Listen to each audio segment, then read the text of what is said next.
Hey everyone, this is Stevie Richards. Welcome back to the Garage Gym. In today's video, we have a full review of this right here, the Teeter Easy Up Gravity Boots. This is the size XL.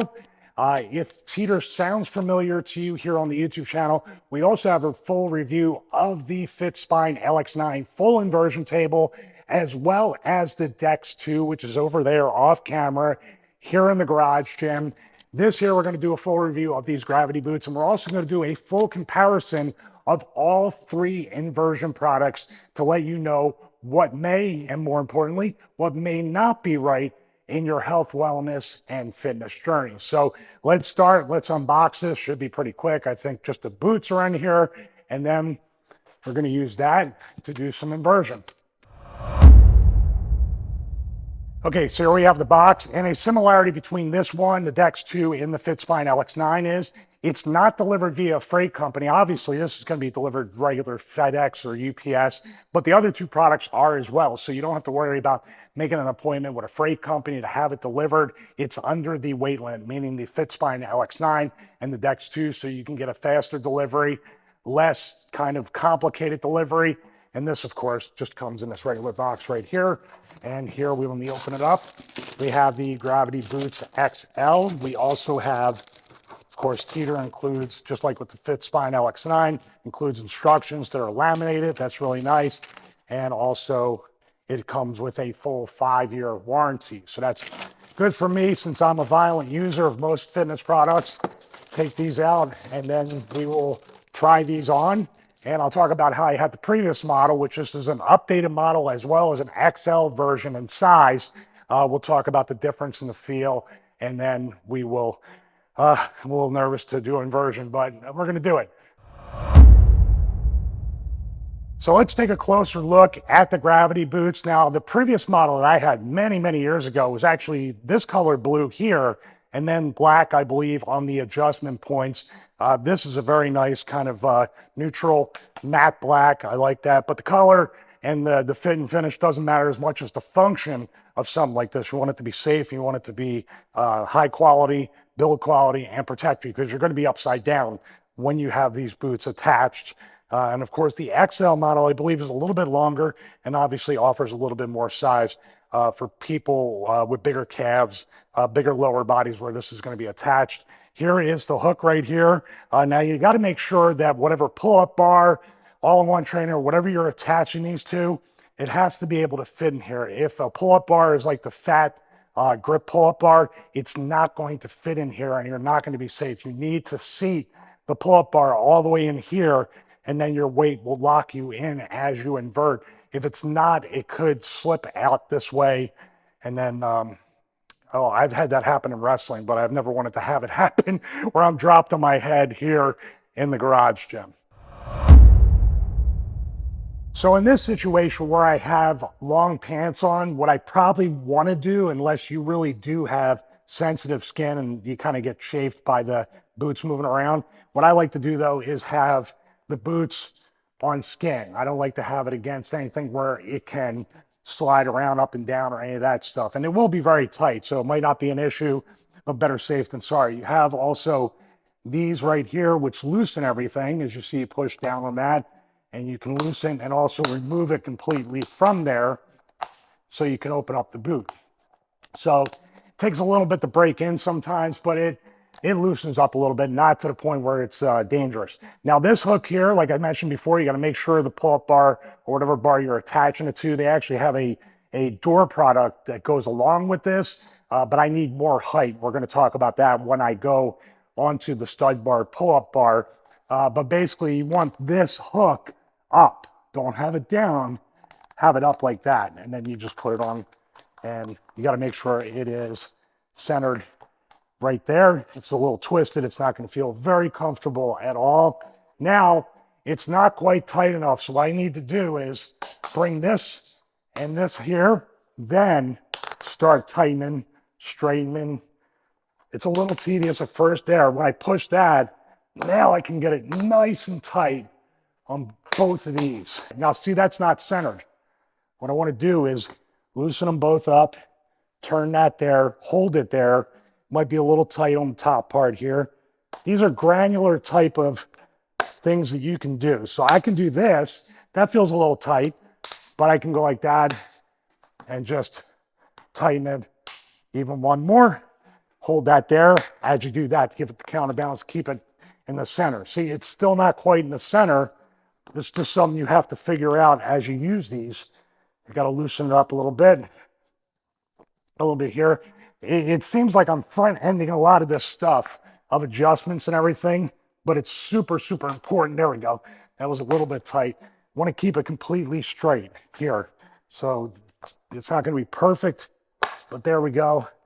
And that bottom part there, even this, quicker adjustments here, move it around, make sure that's there.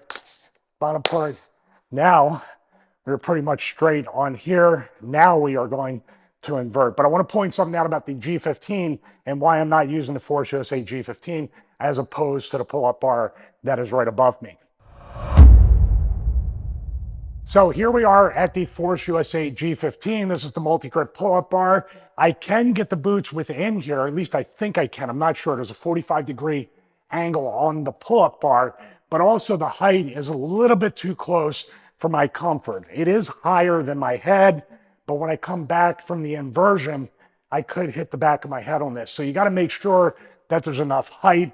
Now, in this space and even spaces of lower ceilings, this footprint is great for everything except inversion, and that's why I got the stud bar pull-up bar, and it's very much higher. It's at least probably almost a foot higher than this one, so I'm able to do that. But if I were to get on this one, it would be a little cumbersome, and the multi-grip pull-up bar makes it, I think, even more difficult than I thought, because I got to slide the boots in here, and it's very much blocked off. So if this was a straight bar and it stuck out, I would be better. But the height, once again, that's the most important part, and that might be why that door accessory would be right for you. As long as it's high enough and you're not as tall as me, you hit your head on the floor, it's not going to feel good. So once again, I've been dropped on my head with wrestling, but I don't want to do that when it comes to trying to decompress my spine. So that's why we're not going to use this. We're going to go over there and we're going to use the stud bar pull-up bar. So here we have the stud bar pull-up bar. This is what we are going to invert from, and you can tell it's much higher. It's butted up against the ceiling of the garage gym, and these bolts right here are lag bolts. They're not going anywhere. I've done hanging leg raises, pull-ups, stuff like that, but I still have a little bit of trepidation sometimes being upside down from anything, as beefy as the install and into the studs and all that stuff. I still get a little bit nervous, but fear is good because it makes you be careful. I checked this out before I hit record in this segment of the review video, and everything looks good. Now, I could use the bench to kind of step up and safely get into this, but what I do is I walk up the wall, which my wife's not gonna like since we just painted this and touched it up.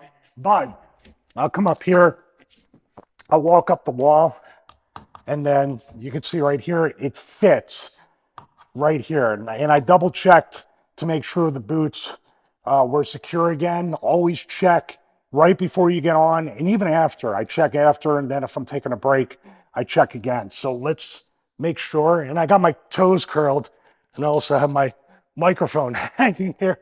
And when you invert and make videos, this is what you got to put up with. But I'm fully inverted, and this feels pretty darn good. Now, the thing that's going to be tough is if you've never done a full sit-up, that's going to be tough right there to get out. But you can do sit-ups in order to do your core and stuff, which I really like. But you have to allow yourself enough energy to get out of this. So you don't want to be to the point where you're dizzy or you're not feeling well, or your core and your back just feel like crap. So I'd rather you stay in this less time, do more sessions and rounds of it, and then you can safely come up. And then if you need to walk against the wall, like little Spider-Man action, you can do that. All right, I'm gonna go for round two. Once again, I checked the boots. I walk up here, do this. If you're in better shape than me, you can just come up and put your legs up there. Pretty straight. Make sure it's about hip or shoulder distance apart, and then just come down. And I even have room to hang with my hands. Now with the LX9, I kind of had the floor in the way, and with the decks, it's a little bit different of ergonomics, but here I get a full Gotta do more core and abs. I can do a full inversion with my hands hanging down and looking straight ahead. So it might be off camera, but oh man. And then just sit up. I can feel my core on that. And then carefully I walk down because I have the wall there. That's it. So that is it for now for this full review of the Teeter Easy Up Gravity Boots. This size is XL. Compared to the X2 and the Fitspine LX9, you can tell this is more portable, but also you're required to have other equipment like this pull-up bar from Stud Bar, that doorway accessory, other things like that. So, this is a great portable solution. I traveled with these boots for many years when I wrestled from WWE to TNA. So for a good 5, 6 years, this was part of every day on the road to be able to find a gym that had a high enough pull-up bar and to be able to do inversion, decompression, especially bumping every single day on the road. These things were definitely a necessity during that part of my wrestling career, as well as my health, fitness, wellness, and recovery from injuries during my career. So check it out. We have a link, an affiliate link. Being upside down makes you, whoa, the oxygen. It's another thing. It's like 2 cups of coffee when you invert and do this first thing in the morning. So there is an affiliate link. Check it out. It's in the description and the pinned comment below, along with timestamps. I forgot to say that in the beginning, but I have to get out of this. I really do like these. Like I said, we're going to compare these to the Dex 2 as well as the LX9 and see which may be right for you. I have an idea of what I like best. So check out those 2 other reviews and also use the other affiliate links and codes in the description. At the time of this recording, lots of Black Friday sales going on. Click on those links every time you make a purchase, and it helps support the channel. It also could save you some money on top of the Black Friday sale. So thank you guys so much. God bless each and every one of you. Have a great day. I got to get out of this. Oh my goodness. I got my head